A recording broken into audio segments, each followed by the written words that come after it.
जय Hind to all students. आज हम क्लास 5th के लिए नया चैप्टर पढ़ेंगे, जिसका मैंने आपको पढ़ने के लिए पीडीएफ सेंड कर दिया था। आज हम इसे पढ़ेंगे और समझेंगे भी। तो आज का हमारा जो पाठ है वो है मध्य प्रदेश के मेले। तो आइए हम हमारे पाठ में देखते हैं कि मेले कहाँ लगते हैं, कैसे लगते हैं और मेलों में क्या होता है। इस पाठ के अंतर्गत हम पढ़ेंगे। तो आइए बच्चों देखते हैं आज का हमारा पाठ मध्य प्रदेश के मेले। यह पाठ के अंतर्गत दो मित्र आपस में बात कर रहे हैं, वो भी पत्र के माध्यम से, है ना। यहाँ पर जो हेडिंग लिखी हुई है, ये मित्र अपने अभिषेक नाम के एक मित्र को पत्र लिखता है ना। किसके बारे में? मेले के बारे में। तो हमें ये भी देखना है कि पत्र किस प्रकार से लिखा जाता है। देखिए, पत्र लिखने के लिए पहले तो आप जैसे लिख रहे हैं उसको इस प्रकार से संबोधित करके उसका नाम प्रिय मित्र अभिषेक करके, या जो भी आप अपने मित्र को लिख रहे हैं उसका नाम लिखिए और इधर उसका पता। और लास्ट में देखेंगे कि और लास्ट में क्या लिखते हैं हमारे पाठ के अंत में। तो आइए देखते हैं इस पत्र में वो मित्र अपने जो दोस्त है उसे मेलों के बारे में जानकारी दे रहा है और उससे अपनी जो भी अनुभव थे मेले में घूमने के, देखने के, वो सब अनुभव से आपस में चर्चा कर रहे हैं दोनों। तो आइए हमारा पाठ देखते हैं मध्य प्रदेश के मेले। तो वो लिखता है उसे अपने दोस्त को, नमस्कार, आशा है तुम सकुशल होंगे। बहुत समय से तुम्हारा कोई पत्र नहीं मिला। पिछले दिनों हमारे नगर में जन्माष्टमी मेले का आयोजन हुआ। इस अवसर पर तुम्हारी बहुत यादें आई। पिछले वर्ष तो तुम भी मेरे साथ थे। एक बात जानकर तुम्हें प्रसन्नता होगी कि एक बार मुझे कुंभ मेला देखने का भी अवसर मिला।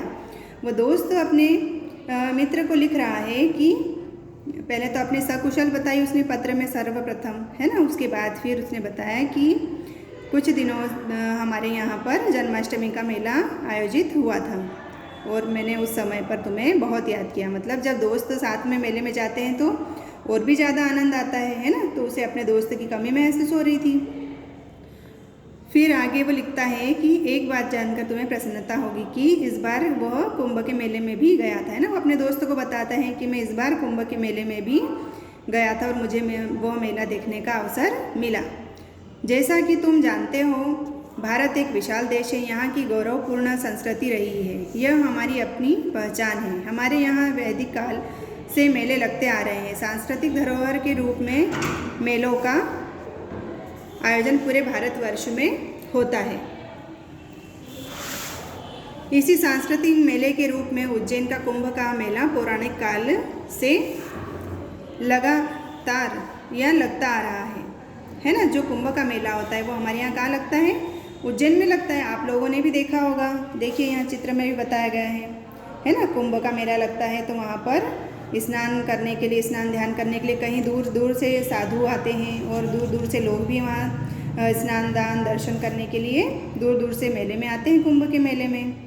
देखिए यहाँ चित्र में दिया हुआ है ना। तो देखिए कि ये मेला क्यों लगता है और कहाँ कहाँ लगता है और कब कब लगता है। तो आइए हम देखते हैं आगे। पुराणों के अनुसार समुद्र मंथन के समय जब अमृत निकला तो उसकी कुछ बूंदें विभिन्न स्थानों पर गिरी। जब समुद्र मंथन हुआ था, पौराणिक जो कथा हम सुनते हैं उनमें हम देखते हैं कि समुद्र मंथन हुआ था, है ना।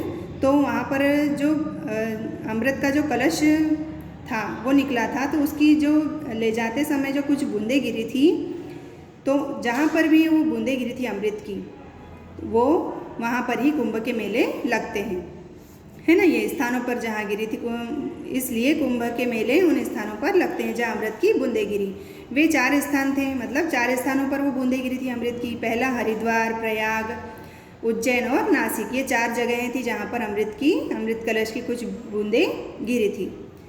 यह कुंभ मेले 3 वर्ष बाद क्रमशः आयोजित होते हैं। अतः प्रत्येक स्थान पर 12 वर्ष बाद मेला लगता है। मतलब कि 4 साल या 3 साल बाद उसका आयोजन होता है। चौथे साल हर एक इन 4 स्थानों पर मेले लगते हैं, हरिद्वार, प्रयाग, उज्जैन और नासिक। तो हर एक जगह पर अगले 12 साल बाद नंबर आता है मेला लगने के लिए।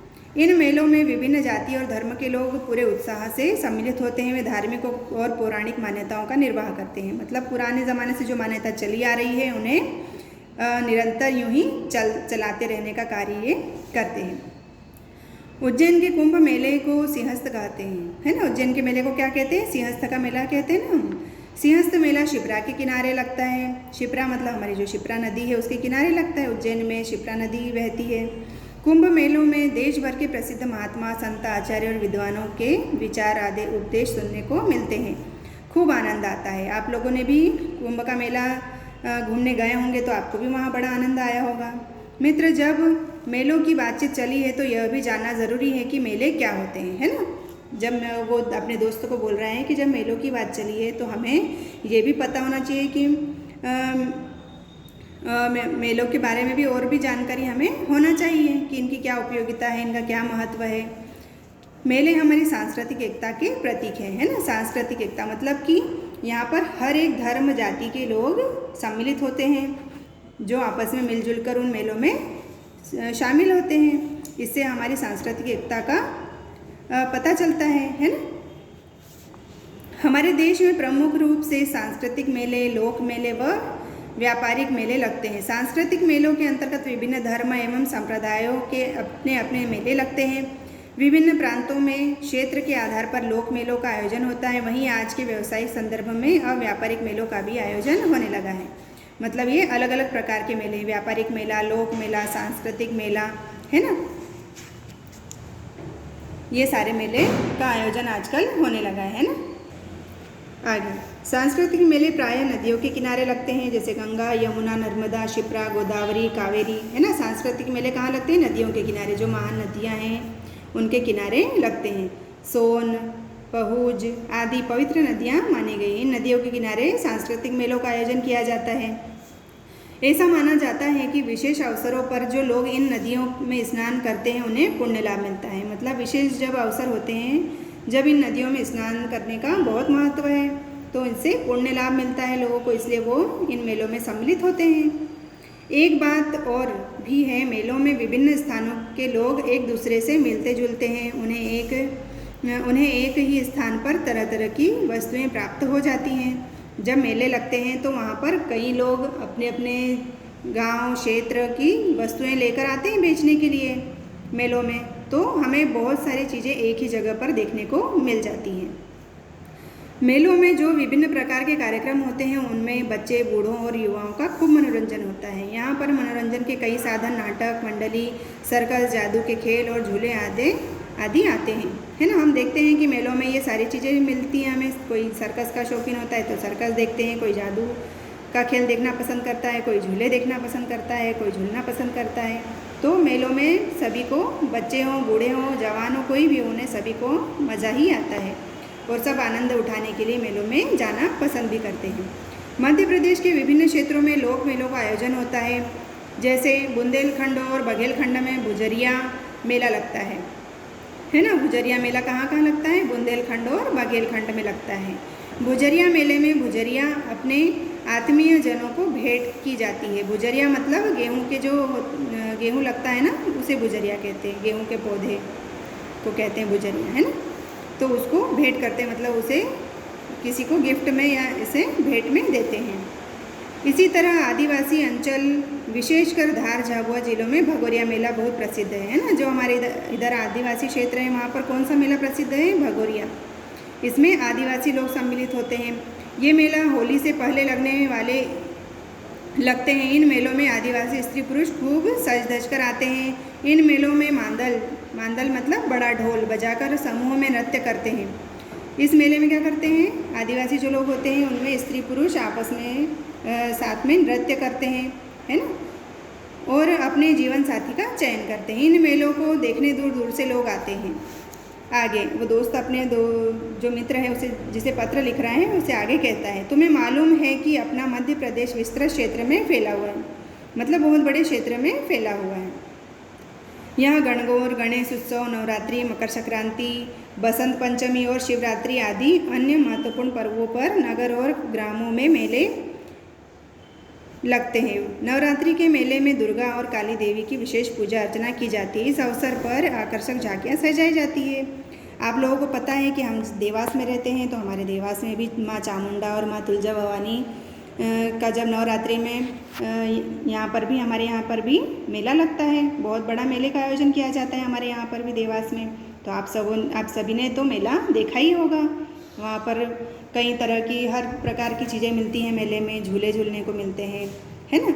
तो आपने मेला तो देखा ही होगा, है ना, क्योंकि हमने यहाँ देवास का मेला देखा है। तो आपको तो बहुत अच्छे से पता होगा कि मेले में क्या क्या होता है ना। खूब मस्ती होती है। आगे आओ, अब हम तुम्हें मध्य प्रदेश के 2 व्यावसायिक मेलों के बारे में भी बता दें। भोपाल और ग्वालियर में विशाल स्तर पर व्यावसायिक मेले लगते हैं, है ना। सांस्कृतिक और जो उत्सविक जो मेले होते हैं ये तो हमने देखे हैं, लेकिन इनके अलावा कुछ और भी मेले होते हैं। क्या है वो? व्यावसायिक मेले। व्यावसायिक मेले क्या होते हैं? यहाँ पर व्यापारिक लोग बड़े स्तर पर मेले का आयोजन करते हैं, जहाँ पर बड़ी बड़ी छोटी से बड़ी वस्तुएं सभी वहाँ पर मिलती हैं। देखिए, इन मेलों में छोटी से छोटी वस्तु से मोटर, कार, स्कूटर, मोटरसाइकिल आदि की बिक्री बड़े स्तर पर होती है। मतलब उन्हें बेचने के लिए ये मेले लगते हैं। यहाँ पर बहुत सी दुकानें और झूले आते हैं, है ना। मनोरंजन के साधन होना भी ज़रूरी है मेले में, जभी तो मज़ा आता है, इसलिए है ना झूले और दुकानें भी वहाँ होती हैं। मेरा अनुरोध है कि वो आगे अपने दोस्त से कहता है, मेरा अनुरोध है कि तुम इस बार समय निकाल कर ग्वालियर मेले में ज़रूर आना। वो अपने दोस्त को बुला रहा है ग्वालियर मेले में, तब स्वयं देखना इस मेले में तुम्हें कितना मज़ा आता है। मैं तुम्हारे आने के साथ साथ पत्र की भी प्रतीक्षा करूँगा। वो अपने मित्र से कह रहा है कि तुम आओगे तो जब आओगे, लेकिन मैं तुम्हारे पत्र के भी आने का इंतज़ार करूँगा। और आगे लिखता है, आदरणीय बाबूजी और आदरणीय अम्मा जी को सादर चरण स्पर्श और छोटों को स्नेह और प्यार, तुम्हारा प्रिय मित्र सौरभ, है ना। पत्र के लास्ट में ये लाइन भी लिखना ज़रूरी है ना। तो इस प्रकार से पत्र लेखन भी हुआ और पत्र लेखन के माध्यम से उस मित्र ने अपने मित्र को मेले का पूरा विस्तार से जानकारी, उसका महत्व और ये सारा इसमें बताया हुआ है। तो आप भी इस वीडियो को अच्छे से देखिए और इस पाठ को समझिए, है ना। और पत्र किस प्रकार से लिखा जाता है ये भी आप इसमें देखिए। इस पाठ के क्वेश्चन आंसर और बैक एक्सरसाइज मैं आपको PDF के माध्यम से सेंड कर दूँगी, वो हम कल देखेंगे। आज के लिए इतना ही, धन्यवाद।